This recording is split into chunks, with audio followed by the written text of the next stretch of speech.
Ka-Express. Habang maraming basketball fans ang abala sa kasalukuyang NBA Finals, isang pangalan na naman ang muling bumabalik sa usapan ng international basketball, si Kai Sotto. At ang mas nakakagulat, hindi pa rin niya sinusukuan ang pangarap na makarating sa NBA. Sa kabila ng ACL injury na tumigil sa kanyang momentum noong 2025, tuloy pa rin ang pagbabalik ni Kai. Sa katunayan, lumalakas muli ang mga usapan tungkol sa posibilidad na sumabak siya sa NBA Summer League ngayong 2026 bilang bahagi ng kanyang panibagong NBA push. May mga ulat din na handa siyang isantabi muna ang ilang national team commitments upang mas tutukan ang kanyang NBA pursuit. At dito mas nagiging interesante ang kwento dahil habang si Kai ay pilit na umaakyat pabalik sa NBA radar, ang isa namang dating international prospect na si Victor Wembanyama ay isa na ngayong mukha ng bagong generation ng NBA. Noong mga nakaraang taon, madalas ikumpara ng fans ang dalawa dahil pareho silang matangkad, skilled big men at parehong dumaan sa international development path. Ngunit magkaiba ang naging direction ng kanilang career. Si Wemby ay naging global superstar. Si Kai naman ay patuloy na lumalaban para mabuksan ang pintuan. Pero minsan sa sports, ang pinakamagandang kwento ay hindi nagsisimula sa tagumpay. Nagsisimula ito sa pagbabalik.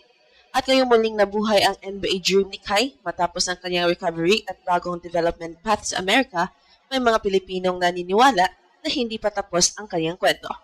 Paano kung isang araw, sa wakas, mangyari ang matagal nang hinihintay ng fans?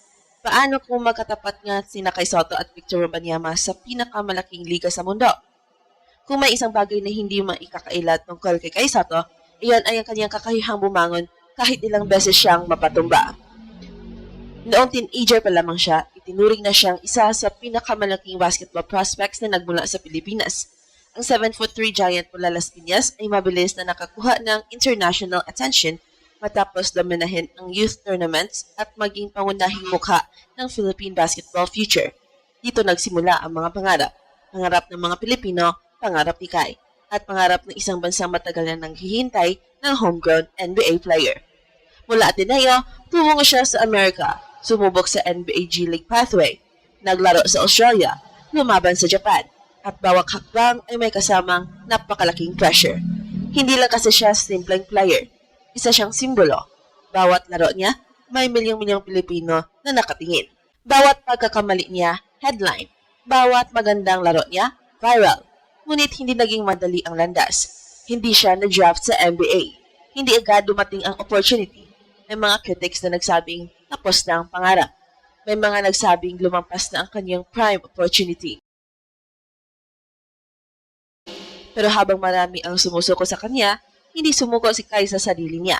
Sa katunayan, matapos ang iba't ibang international stints at mga injury setbacks, nananatili pa rin siyang determinado na habulin ang NBA dream.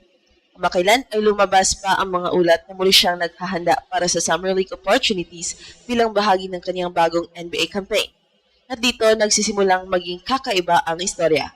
Dahil habang si Kai ay pilit na bumabalik sa eksena, ang isa namang dating prospect na madalas niyang ikumpara noon ay naging isa ng global phenomenon, si Victor Wembanyama.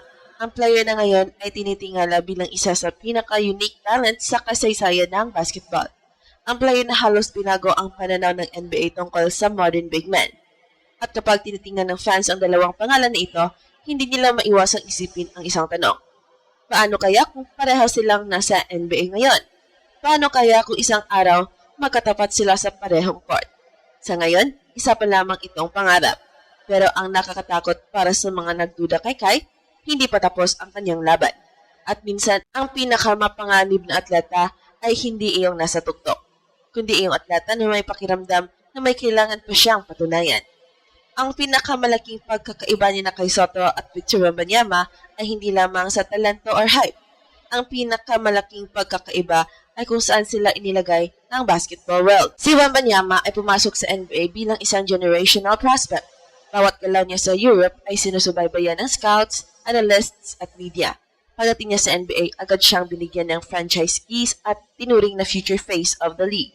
Mula sa kanyang rookie season hanggang sa pagiging center ng San Antonio Spurs, malinaw ang mensahe. Ang liga ay handang umikot sa paligid niya. Si Kai naman ay dumaan sa mas magulong landas. Hindi siya dumating bilang consensus top NBA prospect. Kailangan niyang humanap ng sariling ruta. G-League, Australia, Japan, national team duties, at iba't ibang development opportunities. Bawat hakbang ay may kasamang adjustment, criticism, at pressure mula sa fans na umaasang siya ang magiging kauna-unahang homegrown Filipino NBA player. Pero dito nagiging interesante ang kwento dahil sa modern basketball, hindi na laging diretso ang daan patungong NBA. Maraming players ang dumaan muna sa international leagues bago nakahanap ng tamang pagkakataon. At ayon sa mga ulat nitong 2026, si Kai ay muling nagpaposisyon ng sarili para sa NBA opportunity matapos ang kanyang injury recovery at development work sa Amerika.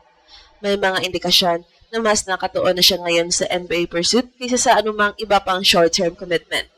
Ang tanong ngayon ay hindi na may talento ba si Kai? Ang mas mahalagang tanong, mabibigyan ba siya ng tamang pagkakataon? At kung mangyari iyon, doon muling bubuhayin ng fans ang matagal ng usapan tungkol kay Wembanyama. Hindi dahil pareho silang nasa parehong level ngayon, kundi dahil pareho silang kumakatawan sa bagong generation ng international big men. Isipin mo ang eksena, NBA Summer League, preseason o kahit regular season sa hinaharap. Isang possession, nasa low post si Kai. Dumating ang help defense ni Wemby. Dalawang higanteng may international background, parehong marunong humawak ng bola, parehong may skill set na hindi karaniwan sa kanilang taas. Hindi lang iyon magiging simpleng matchup, magiging simbolo iyon ng dalawang magkaibang basketball journey. Isang player na dumaan sa express lane ng NBA at isang player na kailangang ipaglaban bawat kilometro ng kanyang ruta. At minsan ang itong mga kwento ang mas kinakapitan ng fans dahil mas madaling humanga sa superstar pero mas madaling makarelate sa manlalabang ayaw sumuko. Kaya habang marami ang nakatingin ngayon sa mga NBA superstars, may isang kwento na tahimik na sinusulat sa likod ng mga headline. Ang kwento ni Kai Sotto. Hindi ito kwento ng isang player na agad na nakarating sa tuktok. Hindi ito kwento ng instant success or overnight stardom. Sa halip, isa itong kwento ng pagtsatsaga, pagbabalik at walang sawang paghahabol sa isang pangarap na ilang beses nang muntik mawala. Sa kabilang banda, si Victor Wembanyama ay patuloy na nagiging isa sa pinakamalalaking pangalan sa basketball world. Habang lumalakas ang kanyang influence sa NBA, mas lalo rin nagiging kapanapanabik isipin kung ano ang mangyayari kapag muling lumapit si Kai sa pintuan ng liga. At kung darating ang araw na iyon, hindi lang para kay Kai ang tagumpay na iyon. Tagumpay iyon sa mga milyong-milyong Pilipino matagal nang naniniwala na may lugar ang isang homegrown Pinoy sa pinakamataas na antas ng basketball. Isa iyong makasaysayang sandali para sa buong Pilipinas. At ito ang Express Info kung saan bawat kanto ginulat ang mundo. Don't forget to like and subscribe.